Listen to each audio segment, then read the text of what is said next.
Welcome to the camera test. Three of the biggest camera phones right now, the Galaxy Note 20 Ultra versus the iPhone 11 Pro Max versus the Huawei P40 Pro Plus. I know the iPhone 12 is the real competitor, but the 11 Pro Max is still a pretty good contender.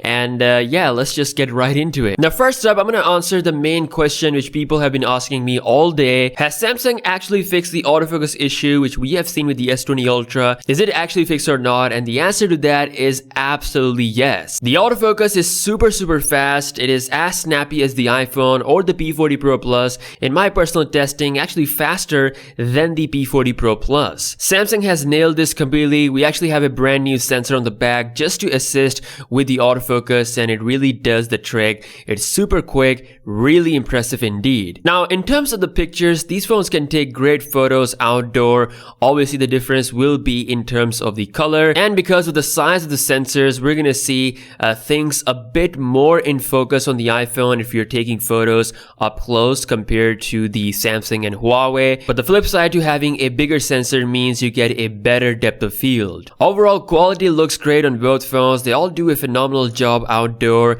Like I said, just a few differences in colors. Sometimes we have a bit of a warmer touch on the iPhone, cooler on the Note, and kind of a middle ground on the Huawei. And sometimes all the images look kind of similar with a few differences with the dynamic range. I will say this without a doubt that Samsung has the best ultra wide angle lens. Not only it is super wide, it also brings the best quality on the table as well. Even with the night mode, it smashes both phones easily. I'm going to show you guys that later, so better wait for it. As far as the zoom is concerned, both Huawei and Samsung can zoom really far. Samsung can do 50x. Huawei P40 Pro Plus can actually do 100x zoom. Apple, on the other hand, can only do 2x with 10x the maximum quality with software. As far as the quality of the zoom is concerned, when it comes to, taking zoom photos handheld, I think Samsung does the best. Whereas on Huawei, I have to kind of keep my hand stable, and even despite doing that, it was a bit jittery with the result. With a tripod, things make a lot more sense, but I'm sure most people won't be using a tripod. But overall, of course, you do get better performance of zoom on both Huawei and Samsung compared to Apple. In case you're someone who's looking forward to using this feature, definitely this is something that is not present on the iPhone, something we may see in 2022 or 2023. Now, as for the dynamic range, this was another issue that we had on the S20 Ultra, and for the most part with the Note 20 Ultra, Samsung has improved everything. It matches the other phones, but Apple and Huawei are still a little bit better at bringing the shadow highlights up. In quite a few shots, I actually prefer the P40 Pro. It even edges out the iPhone sometimes when it comes to the dynamic range. When it comes to the video performance in daytime, they all shoot beautiful videos. Kind of the same story, few differences in colors, but drastic differences when it comes to a more challenging situation like this evening time. This is where iPhone picks up the game, brightest video, as well as the most detail in the sky as well. Samsung is the darkest of the bunch. I tried this super night video as well, and Samsung again is the darkest. I mean, this is a very like a dark situation that is just I'm showing off for the test, but you can see here that the iPhone and Huawei are better. But overall, when it comes to just videos in most situations, these phones will be able to bring some amazing quality video footage coming at 4K, with Samsung can even bump those numbers to 8K with some extra sharpness. As for the portrait mode, you can see we have some obvious differences going on, mainly with the skin tones. iPhone is again my favorite because it's the most natural out of all these phones. On the other hand, Samsung looks a bit too processed with the skin tones. I mean, I like the high contrasty look of it, but definitely I prefer the iPhone. Huawei P40 Pro Plus also has its processing going on.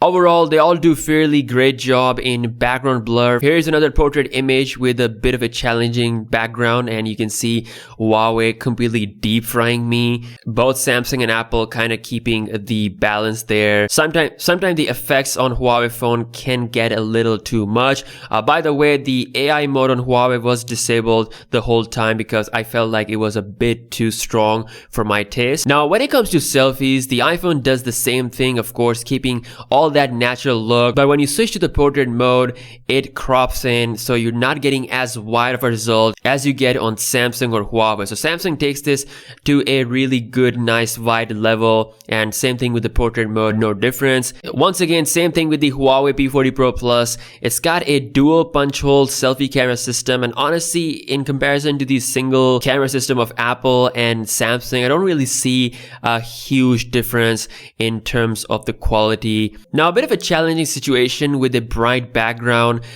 basically sky just beaming down behind me, and you can see Huawei looks very aggressive. It's kind of the same thing we saw with the back portrait mode image that I showed you guys earlier. Sometimes the processing can get a little too unrealistic. The iPhone still keeps everything natural. Samsung is kind of in the middle, and I actually like the Samsung selfie here. It's a nice mix between the processing and, you know, the natural look. Kind of feel like it needs no editing, ready to be shared on social media. Now, when it comes to the video, you can see the iPhone, even with the front camera, is able to bring those cloud details with the bright sky. Again, differences of the skin tones. You might prefer the skin tone of Samsung. You might prefer the skin tone of Apple. It might be a personal preference. I personally prefer a more of a natural look. Overall, they all look good. They can all shoot 4K 60 FPS video from front camera, which is really, really good. Now, finally, on to the night mode. Hands down, Samsung is the king of the ultra wide angle lens. As I've said earlier, it is significantly better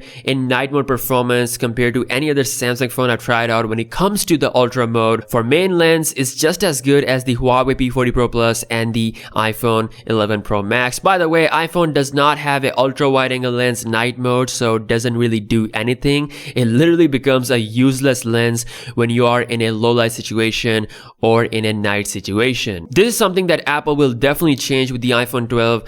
Night mode improvements are coming indeed, thanks to the new processor and everything. Now, when there is enough light, the night mode on iPhone can produce some really good, pleasing images. Huawei overall looks the most processed, but it's also the one that can take up to 32 seconds long exposures. So for extreme night mode, Huawei will most likely edge out the iPhone as well as Samsung, but I reckon most people will just gonna use normal night mode. So just for the test, I pointed both phones towards the sky and took this image, and just like that, Huawei has the brightest and the sharpest result. Now it's time for a quick checkout of the microphone performance on all these phones. Hey guys, so testing out the audio of the iPhone 11 Pro Max. Let me know how it sounds. Outdoor, we have a little bit of wind going on. Hey guys, so now I'm shooting on the Galaxy Note 20 Ultra, and this is 4K 30 FPS using the main lens. Quick audio test, let me know how it sounds. Again, a little bit of wind. Hey guys, so a quick little audio test of the Huawei P40 Pro Plus shooting in 4K 30 frames per second using the main lens, and the colors are looking really punchy, vibrant. So that's all there is, guys. I hope you guys have enjoyed this camera test. I have to say, after doing this test, I can say that Samsung has the best ultra wide angle lens on any phone right now in my testing, whereas the iPhone still has the best video on any phone. Like, they are pretty close, but I think iPhone for me takes the cake. It also, in my opinion, takes really good portrait images, but of course it doesn't have that zoom versatility. So if you're looking for that, then iPhone definitely doesn't have that, at least for now. Huawei has the best extreme night mode, so if you're someone who's gonna do the astrophotography or something like that, Huawei will edge out these two phones. But I have to say, Samsung is really close as well, and same thing can be said on the iPhone. Considering it's a 2019 phone, it's doing fairly good. As for the actual main camera pictures, they are mostly similar in quality. Of course, you get better bokeh and better higher megapixel images out of Samsung and Huawei. So if you're gonna really zoom in, you might see a bit more detail on those phones. But overall, they do great job. Mainly differences come down to the colors and dynamic range. If you guys are new here, be sure to subscribe and smash the like button. I really appreciate that. And yeah, catch you guys in the next one. Peace out.